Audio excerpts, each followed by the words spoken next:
Welcome back to my channel Sonu special. ಇವತ್ತು ತುಂಬ ರುಚಿಯಾಗಿರ್ತಕ್ಕಂಥ tomato ಚಟ್ನಿನ ಹೇಗೆ ಮಾಡೋದು ಅಂತೇಳಿ ನೋಡ್ಕೊಳ್ಳೋಣ. ಚಪಾತಿ, ಪೂರಿ, ದೋಸೆ ಜೊತೆಗೆ ಬಿಸಿ ಬಿಸಿ ಅನ್ನಕ್ಕೂ ಕೂಡ ತುಂಬಾ ಚೆನ್ನಾಗಿರುತ್ತೆ ಈ ಚಟ್ನಿ. ಬನ್ನಿ ಹಾಗಾದರೆ ಹೇಗೆ ಮಾಡೋದು ಅಂತ ನೋಡ್ಕೊಳ್ಳೋಣ. ನೋಡೋದಕ್ಕಿಂತ ಮುಂಚೆ ನೀವು ನನ್ನ ಚಾನಲ್ಗೆ ಹೊಸಬ್ರಾಗಿದ್ದರೆ ನೀವು ನೋಡ್ತಾ ಇರೋ ವಿಡಿಯೋ ಕೆಳಗಡೆ ರೆಡ್ ಕಲರಲ್ಲಿ ಸಬ್ಸ್ಕ್ರೈಬ್ ಅಂತ ಇರುತ್ತೆ, ಅದರ ಮೇಲೆ ಕ್ಲಿಕ್ ಮಾಡ್ಕೊಳ್ಳಿ. ಹಾಗೆ ಪಕ್ಕದಲ್ಲೇ ಕಾಣಿಸೋ ಬೆಲ್ ಐಕಾನ್ ಮೇಲೆ ಕೂಡ ಕ್ಲಿಕ್ ಮಾಡ್ಕೊಳ್ಳಿ, ಜೊತೆಗೆ ಆಲ್ ಅನ್ನೋ ಬಟನ್ನ ಸೆಲೆಕ್ಟ್ ಮಾಡ್ಕೊಳ್ಳಿ. ಬನ್ನಿ ಇವಾಗ ಟೊಮೊಟೊ ಚಟ್ನಿನ ಹೇಗೆ ಮಾಡೋದು ಅಂತೇಳಿ ನೋಡ್ಕೊಳ್ಳೋಣ. ಮೊದಲನೇದಾಗಿ ಸ್ಟವ್ ಮೇಲೆ ಒಂದು ಫ್ರೈಯಿಂಗ್ ಪ್ಯಾನ್ ಇಟ್ಕೊಂಡು ಅದಕ್ಕೆ ಒಂದು 2 ಟೀ ಸ್ಪೂನಷ್ಟು ಎಣ್ಣೆ ಹಾಕ್ಕೊಂಡಿದ್ದೀನಿ. ಎಣ್ಣೆ ಬಿಸಿ ಆದಮೇಲೆ 1 ಟೀ ಸ್ಪೂನ್ ಕಡಲೆಬೇಳೆ ಹಾಗೆ 1 ಟೀ ಸ್ಪೂನ್ ಉದ್ದಿನಬೇಳೆ ಹಾಕ್ಕೊಳ್ತಾ ಇದ್ದೀನಿ. ಇವಾಗ ಇದನ್ನು ಒಂದು 20 ಸೆಕೆಂಡು ಫ್ರೈ ಮಾಡ್ಕೊಳ್ಳೋಣ. ತುಂಬ ಕಲರ್ ಚೇಂಜ್ ಆಗೋದು ಬೇಡ, ಸ್ವಲ್ಪ ಕ್ರಿಸ್ಪ್ ಆದರೆ ಸಾಕು, ಅಲ್ಲಿವರೆಗೂ ಫ್ರೈ ಮಾಡ್ಕೊಳ್ಳೋಣ. ಬೇಳೆ ಸ್ವಲ್ಪ ಫ್ರೈ ಆದಮೇಲೆ ನಾನಿಲ್ಲಿ ಒಂದು ಮೀಡಿಯಮ್ ಸೈಜ್ ಈರುಳ್ಳಿನ ಸೇರಿಸ್ಕೊಳ್ತಾ ಇದ್ದೀನಿ. ಹಾಗೆ ನಾನಿಲ್ಲಿ 2 ಟೊಮೊಟೊ ಕೂಡ ಕಟ್ ಮಾಡಿಕೊಂಡು ಸೇರಿಸ್ಕೊಳ್ತಾ ಇದ್ದೀನಿ. ಈಗ ಇದನ್ನು ಕೂಡ ಫ್ರೈ ಮಾಡ್ಕೊಳ್ಳೋಣ.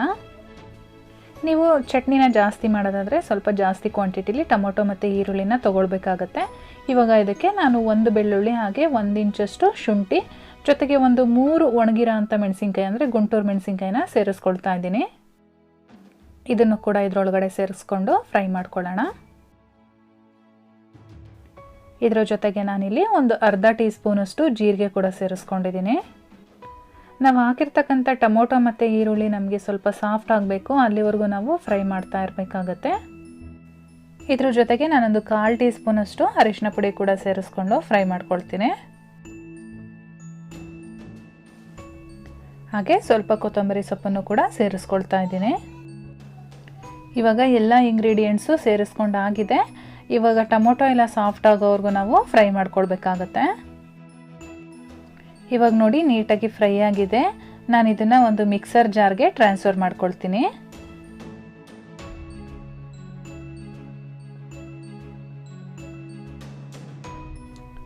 ಇದನ್ನು ಈ ರೀತಿ ಒಂದು ಮಿಕ್ಸರ್ ಜಾರ್ಗೆ ಟ್ರಾನ್ಸ್ಫರ್ ಮಾಡ್ಕೊಂಡಾದ್ಮೇಲೆ ನಾವು ಇದಕ್ಕೆ ರುಚಿಗೆ ತಕ್ಕಷ್ಟು ಉಪ್ಪು ಹಾಗೆ ಸ್ವಲ್ಪ ನೀರನ್ನು ಹಾಕ್ಕೊಂಡು ನುಣ್ಣಗೆ ರುಬ್ಕೊಂಡು ಬರೋಣ.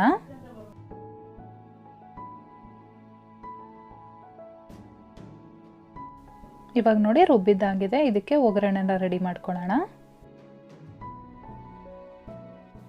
ಸ್ಟವ್ ಮೇಲೆ ಒಂದು ಚಿಕ್ಕ ಬಾಣಲೆ ಇಟ್ಕೊಂಡು ಇದಕ್ಕೆ 1 ಟೀ ಸ್ಪೂನಷ್ಟು ಎಣ್ಣೆ ಹಾಕ್ಕೊಂಡಿದ್ದೀನಿ. ಎಣ್ಣೆ ಕಾಯ್ದ್ಮೇಲೆ ಸಾಸಿವೆ ಮತ್ತು ಉದ್ದಿನಬೇಳೆ ಜೊತೆಗೆ ನಾನಿಲ್ಲಿ 1 ಗುಂಟೂರು ಮೆಣಸಿನ್ಕಾಯಿನ ಹಾಕ್ಕೊಂಡು ಫ್ರೈ ಮಾಡ್ಕೊಳ್ತಾ ಇದ್ದೀನಿ.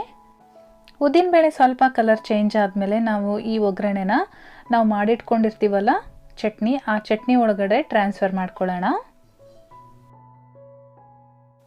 ಜ್ವರ ಬಂದಾಗ ನಾಲ್ಗೆ ಸಾಮಾನ್ಯವಾಗಿ ಕೆಟ್ಟೋಗಿರುತ್ತಲ್ವ, ಅಂಥ ಟೈಮಲ್ಲಿ ನಾವು ಈ ರೀತಿ ಚಟ್ನಿನ ಮಾಡಿಕೊಟ್ರೆ ತುಂಬ ಇಷ್ಟಪಟ್ಟು ತಿಂತಾರೆ. ಅಷ್ಟು ರುಚಿ ಕೊಡುತ್ತೆ ಇದು ನಾಲ್ಗೆಗೆ.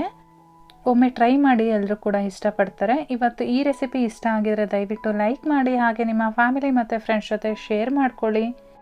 ಇನ್ನು ಚಾನಲ್ನ ಸಬ್ಸ್ಕ್ರೈಬ್ ಮಾಡ್ಕೊಂಡಿಲ್ಲ ಅಂದರೆ ಈ ಕೂಡಲೇ ಸಬ್ಸ್ಕ್ರೈಬ್ ಮಾಡ್ಕೊಳ್ಳಿ. ನಾನು ಮತ್ತೆ ಸಿಗ್ತೀನಿ ನಿಮಗೆ ಇನ್ನೊಂದು ಈಸಿ ರೆಸಿಪಿಯೊಂದಿಗೆ. ಅಲ್ಲಿವರೆಗೂ bye bye, take care, thank you for watching.